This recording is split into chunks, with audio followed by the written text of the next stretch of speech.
Hey y'all, welcome to the Mental Health Vlog. I am Kalari GXC, and this topic is very sensitive to me because it hits upon a lot of stuff I've already previously talked about, but I wanted to do it in a way that both shows you what it's like to live with this stigma of mental health and how YouTube tends to reward people for their bad behavior. And, I don't want to summon the usual suspects by using their name, but I know you know who I'm talking about. You've got the guy that yells and stuffs his face and poops himself, the woman equivalent who shaved her head recently and then lost her channel, or the really big one that lives in the South that, goes through girlfriends like toilet paper. You give these three platforms, you give them money to act out of pocket because they say, oh no, I'm on this mission to do stuff, or for the two of them, I'm going to get my life together while they just are a train wreck for you. And the thing that bothers me is we don't have enough conversations about mental health as it is without it being behind antics like this. And for those of us who really live with this on that understand that mental health is a spectrum and sometimes acting out does happen, but it's not the norm for us. That a lot of us just keep our heads down because we have a lot to lose when we are known to have these issues. To see people constantly reward those who just want to eat and stuff their faces and cry on camera, get into messy situations. I say it all the time. In my past, when I was at my worst, I am so glad that I did not have YouTube or a platform to portray that life because that 10 was awful. I attracted the wrong people because I was desperate for love and attention. I left New York to get away from all the pain of that. And I just threw myself into whoever would give me the so called affection I thought would, sustain me. And I realized that I didn't like myself. One of the things that I really had to struggle with, and I still struggle with, was both image issues and just in here. In here is constantly crowded, it's constantly noisy. I've learned to maintain a balance with it now, taking meds and talking it out, but it is a reality. And I feel like a lot of people portray that in such a negative way, like, oh, they tell me to do horrible things. And I can't say for sure that that doesn't happen. I know in my case, it's never been. They have always been there for me when I couldn't go to a parent, when even my grandparents had been too busy for me to turn to, which wasn't a lot. I tell people all the time, I probably wouldn't be here if it wasn't for my grandparents. But there were times where Tin had to rely on herself, even as a child, and it just builds on you. So having these inner voices, while some people treat them as bad, they've always been a part of me, and they're not negative. And when I got to the point of being violent, especially, with the ex and trying to escape that abusive situation, I realized that I don't want to keep being this person. So I took about 15 years, just me, my son, on all our own. I got help from family. I got my own place in Durham for a bit, and I realized that I could do this. It wasn't always easy. I needed to get mental help. I needed to live on my own so that I wouldn't keep attracting the bums in my life, wouldn't attract the guys that acted just like my dad. Smile in your face one minute and then smack your face for disrespecting them. So many of us do this because of our size, especially. You see the main two culprits that I brought up earlier. They want to put out body positivity, and you know that they're not positive. The only thing they've been positive about is they don't want to put in the work for change because it is hard. Once you get to a certain size, it is hard because you both mentally and physically have to push yourself to be active, to change your eating habits. And you can do one or the other or both to get better results. But you can't keep denying the fact that if you don't do those things, you're not going to get results. And I say this as a big girl. I'm not small. I think most can tell just by looking. But I am definitely smaller than I was when I started doing these vlogs because I am steadily doing my exercise routine. And I realize that I'm not doing it to be thin. I want to be able to move about and like what I see enough to where I'm curvy cute. And it's going to take time. I've done it before. I did it in Durham. I remember crying in the psychiatrist's office, and she understood where I was coming from because they had weighed me. It was the first time I had ever been under 200 pounds in years. Of course, that didn't last long. I went through ups and downs, living with my mom. The stress started me stress eating again. I have nobody to blame but myself, but I can say that outside factors helped me go to my comfort crunch. And I need people to understand that when you already have depression issues, when you have schizoaffective disorder, you go for toxic ways to comfort yourself, to make it better, to soothe. And when you have the person who is literally your first bully living with you, yeah, it becomes that need to self medicate without doing drugs, self medicate without drinking myself into a stupor because I have a child that needs me. So I turned to the one thing I could utilize for comfort. And it got to the point again where it was like, I am hurt and just doing natural stuff.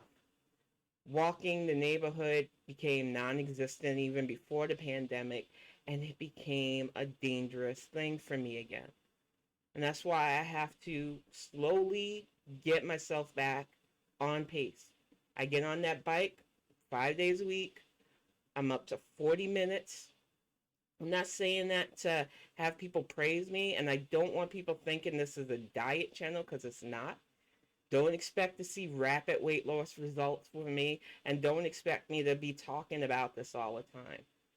I just want to let people know that for those of you who reward the crying, mukbanging, eating messes that supposedly have mental health issues, there are a lot of people who are really putting in the effort to not only take care of themselves with this illness, with these issues, but continue to try to show that we're humans and we don't want the stigma.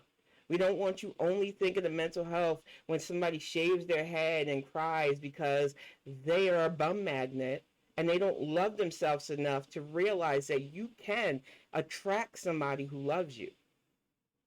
But you have to stop putting people with unrealistic standards and chasing men who are just going to abuse the fuck out of you and calling that love. It's not love because they will fuck you. It's just not. I'm sorry. I'm not gonna edit this. I know it's a vulgar word I use, but I'm being 100%. Some of us really get in our head, especially being thicker girls, that oh, they dicked us down. They must love us. No, they know that you're going to give it to them. And they will treat you like crap because they know you'll still take it.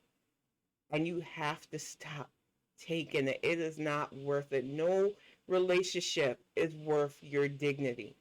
And you really have to work on you. I know some people think, well, they have to be confident. They get in front of the camera. It's an act. If they truly liked what they saw, they wouldn't take it out on their partners. They would find somebody that loves them, whether that person is supposedly boring or not, and have a stable relationship while working on themselves. But they don't like what they see in the mirror. That's why they lash out at everyone around them. They go for guys that treat them shittily or girls that don't even really want them but see the benefit of being with somebody who's YouTube famous. And it's just a constant dramedy that so many people feed into. That's why I said if you watch these mental health vlogs and you take anything from them, you need to know that there are a lot of us living with this. We do our best not to act out. We have families. I have people that I care about that I can't afford to act out of pocket for. I also realize that people make mockery of my life when they do that. The stigmas of people thinking that mental health means only crying in front of a camera, doing detrimental things for views, has got to stop. There are real life consequences to this shit. And there are way too many people that associate what I have to those fucking disasters, and it really has to stop. This isn't going to be a long one this week. I'm going to wrap it up. I'll probably post this tomorrow because I'm going to get ready for Bonnet Chronicles. I just wanted to try to make sense of some of this stuff because it doesn't make sense. It doesn't make sense to me that people get in front of a camera, like eat and cry. I don't even understand the appeal of mukbangs. I know some people says ASMR, and there's somebody who loves sounds like music and certain natural sounds. I just don't get what sounds natural about people eating. It just, ugh, viscerally, just, ugh. But I know that a lot of people watch because these people will cry. They will yell. They will scream at their partners. They will air all their dirty tidbits. They will poop in front of the camera. It's like, why is this entertainment? How is this entertainment? I don't understand that. And then when you push against what they're doing, oh, I've got mental health issues. My weight is from my mental health. And I can't say that isn't the case. I know a lot of us with mental health issues, when we get depressive, like I said earlier, tend to comfort eat. It is one of the few things that I think a lot of us delude ourselves into believing we can do to our bodies and it not be so detrimental. But I'm telling you, the joint pain was real. The fear of getting down on the floor and not getting up was real. And I realized that I had to do something about this. And it's not going to be a fast process because rapid weight loss, even though I've done that before, always comes back. It has to be a slow and steady routine that chisels away all the damage done. And that's the reality of that. And that's the reality of being on the path of healing both mentally and spiritually. I know that I'm going to live the rest of my life with this. I know there are days I fight really dark thoughts. I know that I am moody and temperamental, but I do my best to be better. And I know that I'm not going to get rewarded for that. I'm not doing it for that. It just pains me to see people being rewarded for bad behavior on this app and making a lucrative career only portraying the negative aspects of mental health. So, if anything you take from this video is we need a more positive pushback for those of us suffering with mental ailments, whether it's anxiety, depression, bipolar disorder, schizophrenia, any of the manias. We exist and we shouldn't be stigmatized by bad character actors. I'm going to wrap this up. I will see some of you tonight on the Bonnet Chronicles or, tomorrow on this mental health vlog. I really appreciate all of you who do support my channels and my Twitter. I just wanted to be a bit real about this because it hurts seeing the negative portrayals of mental health being rewarded, especially when those of us who are just trying to do the right thing for ourselves and our family are just left in this negative muck of stigmatism. And, that's it. I'll see you all again next week. Thank you.